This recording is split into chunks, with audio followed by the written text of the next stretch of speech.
નમસ્કાર ખેડૂત મિત્રો, આજના આ વિડીયોમાં આપણે વાત કરવાના છીએ ઘઉંમાં 4 પિયત વિશે।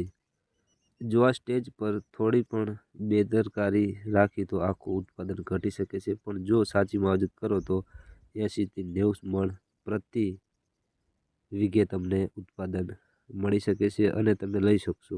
તો મિત્રો 4 પિયત કેટલી મહત્વની વાત છે તે આપણે વાત કરીએ। આ સમયમાં ઘઉંમાં ફૂલ આવવાનો સમય દાણા ભરાવાની શરૂઆતનો સૌથી મહત્વનો સમય છે।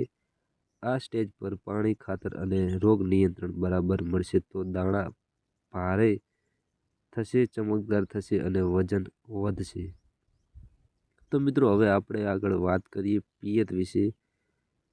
જો 4 પિયત વખતે હળવી પણ પૂરતી પિયત આપવી, પાણી ઊભું ન રહે તેવું ખાસ ધ્યાન રાખવું, ભારે જમીનમાં ઓછી પિયત અને હળવી જમીનમાં થોડું વધારે પાણી આપવું।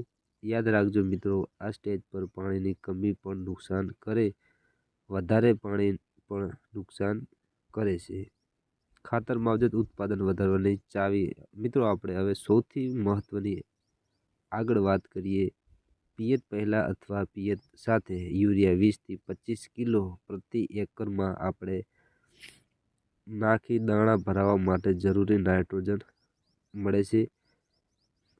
ત્યારબાદ 19-19-19 10 ગ્રામ પ્રતિ લીટર પાણીમાં 1 એકરમાં આશરે 150 લીટર પાણીમાં છંટકાવ। આ ખાતરથી દાણા ભરાવા, વજન વધવા, છોડ મજબૂત બનવા ખૂબ જ ફાયદો થાય છે।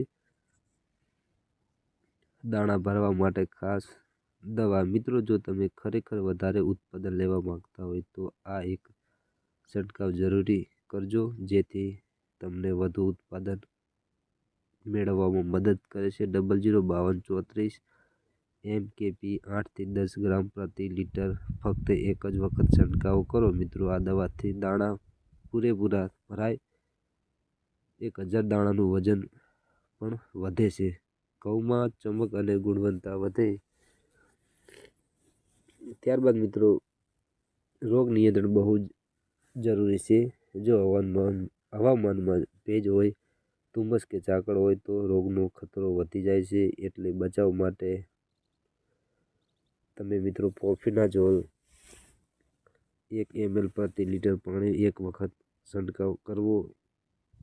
આ દવાથી રસ્ટ, પાન ડાઘ, દાણા ઝીણા પડવા કે પછી ઝાકળના હિસાબે દાણો ન બેસવા જેમાં રોગથી ઘઉં સુરક્ષિત રહે છે। પાવર વધવા માટે વૈકલ્પિક, જો તમે છોડને સ્ટ્રેસ ફ્રી રાખવા માંગતા હોય તો એમિનો એસિડ 2થી 2 ml પ્રતિ લીટર ઉપયોગ કરી શકો છો।